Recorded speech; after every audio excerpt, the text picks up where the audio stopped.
कोल्हापूर जिल्हा शिवसेनेचे कणखर नेतृत्व माननीय श्री रवींद्र माने यांना जन्मदिनाच्या मनपूर्वक भगव्या शुभेच्छा। शुभेच्छुक माजी नगरसेवक महादेव गौड, शिवसेना इचलकरंजी शहराध्यक्ष भाऊसो आवळे, माजी नगरसेवक प्रकाश पाटील, माजी नगरसेवक चंद्रकांत शेळके, माजी आरोग्य सभापती रवी लोहार, माजी नगरसेवक इक्बाल कलावंत, महिला आघाडी जिल्हा प्रमुख सौ वैशाली डोंगरे, युवती सेना जिल्हा प्रमुख सलोनी शिंत्रे।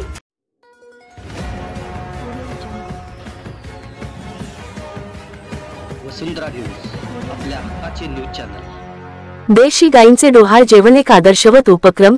ग्रामीण भागात देशी गायींचे संगोपन आणि संवर्धन करणे काळाची गरज। बेनाडी तालुका निपाणी येथील शेतकरी आनंदा पाटील व कुटुंबीय यांच्याकडून 2 देशी गायींचा डोहाळ जेवणाचा कार्यक्रम मोठ्या उत्साहात संपन्न झाला। पाटील कुटुंबासमवेत मित्रपरिवार, नातलग सर्वच अगदी आनंदाने या उत्सवात सहभागी झाले होते। आजच्या मोबाईलच्या जमान्यात बदलत्या जीवनशैलीत पारंपरिक संस्कृती आणि परंपरेचा विसर पडत असताना त्यांनी या उपक्रमातून एक नवा पायंडा पाडून समाजासमोर नवा आदर्श घालून दिला आहे। ग्रामीण भागात देशी गायींचे डोहाळ जेवण हा आता एक महत्त्वपूर्ण उपक्रम मानला जातो आहे। या उपक्रमाच्या माध्यमातून ग्रामीण संस्कृतीचे, देशी गायीचे महत्त्व अधोरेखित होत आहे। समाजात देशी गायीचे डोहाळ जेवण हा एक पारंपरिक आणि विशेष सोहळा आहे। हा सोहळा गायीच्या गर्भावस्थेच्या दरम्यान साजरा केला जातो। या सोहळ्याला विशेष महत्त्व आहे कारण तो गायीच्या आरोग्यासाठी, वासराच्या चांगल्या जन्मासाठी आणि कुटुंबाच्या समृद्धीसाठी आयोजित केला जातो। डोहाळ जेवणाच्या माध्यमातून गायीला पौष्टिक आहार दिला जातो, ज्यामुळे तिचे आणि तिच्या वासराचे आरोग्य चांगले राहते।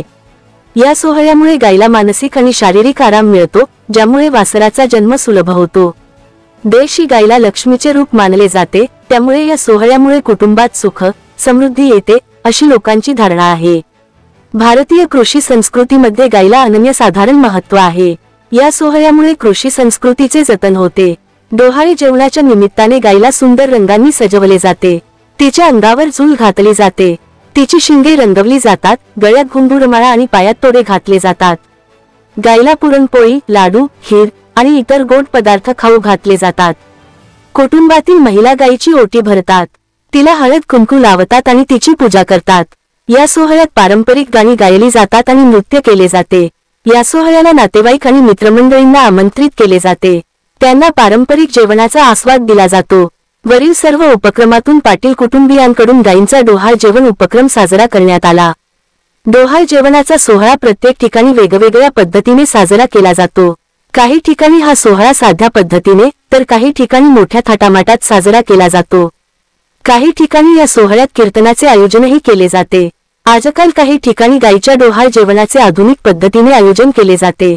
यात गायीसाठी विशेष केक बनवले जातात आणि तिला फुलांनी सजवले जाते। समाजात पशुप्रेम निर्माण व्हावे यासाठी देशी गायीचे डोहाळ जेवण हा एक पारंपरिक आणि महत्त्वाचा सोहळा आहे।